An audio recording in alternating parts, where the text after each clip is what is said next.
Yo, what's up everybody? Welcome back to Smith Does Games. Now in my last video, I did a rundown of the first 5 placement matches in my Rainbow Six ranked season, and I'd said that the next video was going to be a similar thing for the last 5 placement matches. Now I've decided against doing that because my last 5 placement matches were a bit odd. There was some weird matchmaking stuff. I had one game where it was just like 5v2 for the whole match or whatever. So what I've done is I've taken the final game where you can see what rank I end up getting, and that can kind of be our starting point. And what I wanted to do was do a bit of an analysis on this game. So getting straight into it, you can see first round, I am droning. We're playing on the new clubhouse and it's bomb. And I see that none of my teammates are droning the basement, so I decide to go down there. I know that the church and Arsenal is generally the preferred spot, so I spot that guy there, go and find the bomb, and then my drone immediately gets killed. Now watch here, as soon as I've spotted those bombs, all my teammates' drones start racing down to the basement. Now, you don't want to do this. Like, that's kind of tip number 1. There was no need for them to go down there. I'd spotted a bomb. We knew where the thing was. Okay, yeah, maybe we haven't spotted all the enemies, but for all the teammates' drones to go down there, they're just asking to get killed. You're much better off saving your drones into the round. So the way this is going to work, I will cut out sections if they're completely irrelevant, but mostly it's going to be a fairly uncut section of this game. So first things first, I'm going to get my drone back out, and it's kind of lucky I have advanced drone deployment on, new feature, because as I threw my drone, the ash blew up the wall and literally just exposed me to a clear line of sight. So I was able to hide, get on my drone, and you're going to see that that Thermite pushes into the garage and gets killed. Now I assume he didn't drone beforehand, and I call out that there's somebody in the garage. It's kind of too late, because Thermite's already pushed in and died. But this is a clear signifier of how using your drone before entering is helpful, because even though I potato here and miss a lot of shots on this dock, I still managed to get that kill because I knew he was there. Now perhaps I should have droned again just quickly before rounding that corner. There's quite a long delay between me droning out the dock and then going for the kill, and obviously that information was then old, but it worked out in my favor. So again, I'm going to hide, I'm going to drone in, and as I approach the Arsenal, my drone's going to get destroyed by Legion. Now, as you can see, it gets destroyed very quickly, and I actually didn't spot that it was Legion, and there's a call out from my team in a second about how Legion has been taken out. Now, I probably would have been a little bit more aggressive at this point if I'd known that, but because I didn't know it was Legion, I didn't know that that was the person that had been cleared out, I was being a bit more cautious. Now, I did ask my teammate Ash to blow up this evil eye, but they didn't. And so I used my EMP there because my Thermite was already dead, and I figured I would have one less thing to worry about if I took out the evil eye. I knew that bulletproof camera was there, so I took that out. And as the Thermite was dead, my EMPs weren't quite as valuable as maybe they would have been. So there's 2 remaining, and I could tell they were in church. I knew that Arsenal was clear because the teammate had pushed through there. So I put a claymore down there to block my flank. It wasn't really the best claymore placement, if I'm honest. My teammate gets a frag, and now this point here, that final kill, the bullets start coming through to me, and rather than peeking and trying to challenge from someone who knows where I am, I decide just to stay safe and allow that enemy to keep firing bullets through the wall, because they're just giving away their position there, and it makes it an easy kill for my teammate to just come around the corner. They've got a stream of bullets to follow, and that's kind of an important part, and you're going to see that quite a lot in this gameplay. I don't get too many kills, but I do think that I make quite a lot of decisions that mean that my teammates are able to get kills, and so just because you don't end up with 10 plus kills on the leaderboard doesn't mean you didn't contribute to your team, and that's going to be kind of the theme for this particular game. So second round, usually I like to wait for quite a long time until picking my operator, let all my other teammates pick. It seemed like my teammates were all doing the same thing this time though. So I picked Smoke right off the bat because Smoke's always just a good option, and Smoke's an operator I am quite comfortable with.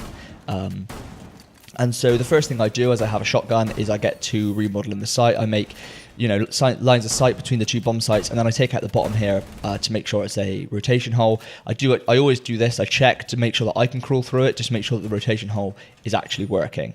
And then from there, I just check where my teammate's putting up reinforcements, and decide to put my reinforcements here through to blue.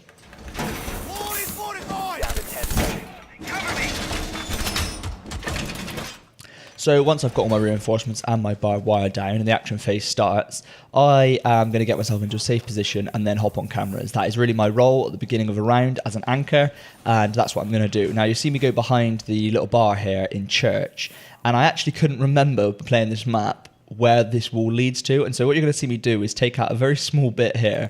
The reason I did that was just because I wanted to see where that went through, but I wanted to do it at a place that I wasn't going to regret. I decided not to open the wall. I was checking to see if I should open that wall in order to get a line of sight, and I actually thought that opening that line of sight would open up a shot on me while I was on the cameras if anybody decided to come down the basement stairs. So I decided not to, and I get on cameras, I call out the ash in the garage to my team, and that's really what you need to be doing as an anchor. You find yourself a safe spot and make sure that there's nobody pushing you, obviously, but get on cameras, use that intel for your team.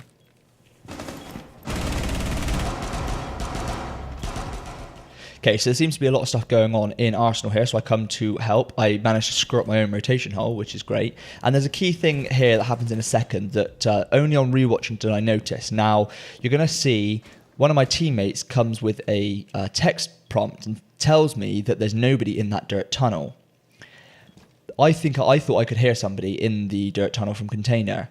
And so that's why I was watching there and even smoke it off here because I was sure that I could hear some footsteps. Now, he is making call-outs using the text channel, but I wasn't focusing on that because I was kind of focusing on defending the site. And so that is something I would say is if you can, use your microphone rather than using the team chat because you can always hear, even when you're focusing on something else, you're going to be able to hear that. Ash manages to get the kill on me there. And that's just me not being able to shoot. She utilised Peak's advantage quite well, and that's just the way things go. Sometimes I'm not quite sure what my teammate was doing there, if I'm totally honest. We need to locate a bomb.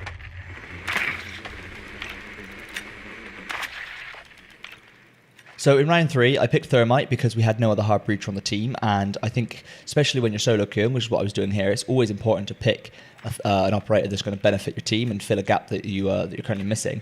And I can see that my teammates are spotting enemies, and this is kind of what I was talking about earlier, that I do actually turn to go down the stairs here, just because I was thinking I might attack from central stairs and I wanted to get a sight line onto there, but I changed my mind. I realised that as Thermite, I was planning to attack the container. I thought if they reinforce a container, I could blow through it. And so I take my drone back to spawn. My teammates are down spotting the enemies. They find the bomb sites. I don't need to put my drone at risk. So I bring my drone back into a convenient place. And as I hop back on my drone, I actually see that they haven't reinforced containers. So I'm not going to be needed there for had it been reinforced, I probably would have hopped straight off the drone, gone and breached there. But I take a little bit of extra time to get my drone into a helpful position for when I need it later in the round. And then I'm going to go and attack through container. Drop the diffuser. Now, somehow, you're going to see when I approach container, I managed to miss that breaching charge. I just didn't see it, stood there. Really, the Twitch maybe shouldn't have blown it. I don't know if she was already in the animation, but, the guy playing Twitch apologized, and I asked him to reset me through the wall of the container. You can see me standing around here because I'm asking for someone to come reset me. So I got him to come through, and he'll reset me there.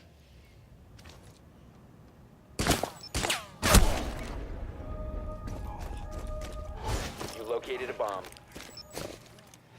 Now what I then decide to do is get on my drone. I can see that Twitch is moving in, and so I decide to drone in Twitch, and here I see Maestro. I thought I saw Maestro in the hall. Okay, maybe now. As you can see, yeah. So I'm going to see a Maestro in there. And then I decide, because Twitch is actually pushing in, I don't need to act on that information straight away. So I drone out a little bit more and call out a couple of other enemies. And at this point, I decide to push in, but we kind of all get a little bit knotted up here. Now, I think perhaps I could have attacked from a different angle, or maybe we should have just been moving more quickly to make use of the kind of man advantage that we had. I'm not really sure.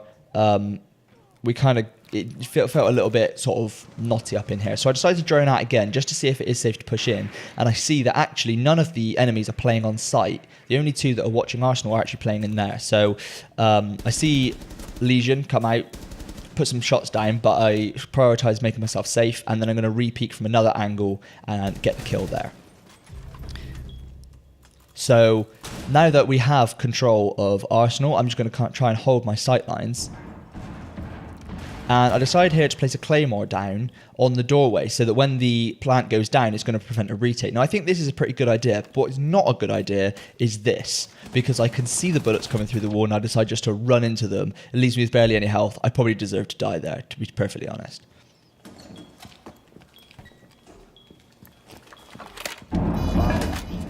And at this point, well, as soon as the diffuser goes down, the time in the round completely switches to be in favour of the attackers. And where defenders obviously want to waste as much time before the plant, at this point, defenders need to get into action, and really the attackers are just trying to waste time. And so I'm trying to keep myself safe. And a lot of the time here, I'm not even really going for kills. I don't have much of a clear sight on any enemies. And I see that we're in a 2 versus 1. And so at this point, I'm just going to kind of start throwing bullets down and keep the suppression up on that enemy, keep them at bay. Now, what you're going to see me do here is peek out and just spray some bullets down the hall. What I was trying to do there was trying to get that enemy to re-peek, and it did actually work, because as you can see here in the kill cam, I get the enemy to re-peek. He doesn't know my teammate's there, and the teammate gets the kill. And that's kind of what I was talking about how you can be helpful without getting kills. You can bait out kills for your teammates and stuff. Really, I think that was probably an unnecessary risk. What I probably should have done would have been set up a different angle, created a crossfire on that door, because that door was the only entrance into sight for the retake, and it would have been pretty much a guaranteed win. As it turns out, it wasn't too costly. We did actually end up winning the round. Now, this next round, I am going to skip because I do nothing this entire round. I choose to play Doc, and my teammates basically just go out. The roamers slay the team for us. I think it ends up maybe with 3 of us alive. That's just the life of an anchor sometimes. So I will be skipping this one. Okay, so we won that round, and we're now on to match point, and I decided to play Sledge.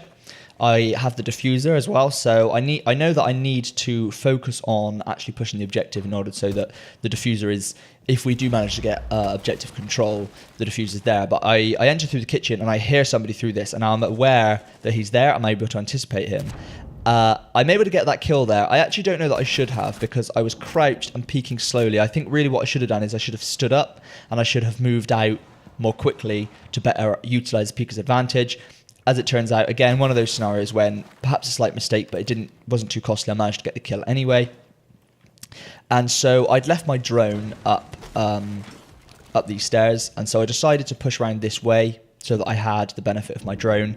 And as I go droning through, I actually see that the only people around me are my teammates, and so it's pretty safe. But it kind of felt like my team was pushing a little bit quicker than I maybe wanted them to, and so I decided to set up and attack this side. Now, I could see Sophia was pushing into the objective, and I wanted to make sure that we were attacking from 2 sides.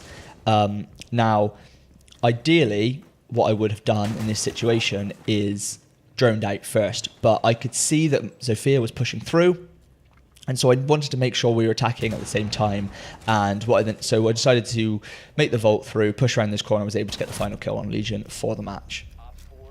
And so that was the final game of my placement matches. Was able to win. And as you can see here, I got placed into Silver 1. And I think that game's a good example because the top fragger on our team had, I think 11 kills, and then 4 was the next most, and so it looks like a pretty hard carry, but I actually think that by not dying very often and by using things like callouts and positioning, you are able to be a help to your team. Now, there were some mistakes in there for sure, which I went over briefly, and I dare say better players could probably see a lot more problems with my play. I do find that my play is still a little bit too ponderous, especially on attack. I don't really know what I'm doing a lot of the time, and I get caught between ideas. But, it was a good win, and was able to play a pretty safe game and I think be useful to my team despite not being a particularly top fragger. So I think the main things to take away from this are play your life. It's not always the most important thing to get kills, but sometimes staying alive and baiting enemies and giving intel to your team can be more helpful than getting kills. And also just that droning idea, don't all pile your drones into the objective in order to spot enemies. The points don't matter. As long as you know where the objective is, just keep your drone safe. Either put it back at spawn, put it in the room that you're planning on entering into, and it's going to be a lot more helpful to you to use then mid-round. So that's where we're working from. We're working from Silver 1, and we're going to try and push our way up and hopefully start contending for those Platinum ranks eventually. Thanks for stopping by, and I'll catch you in the next one.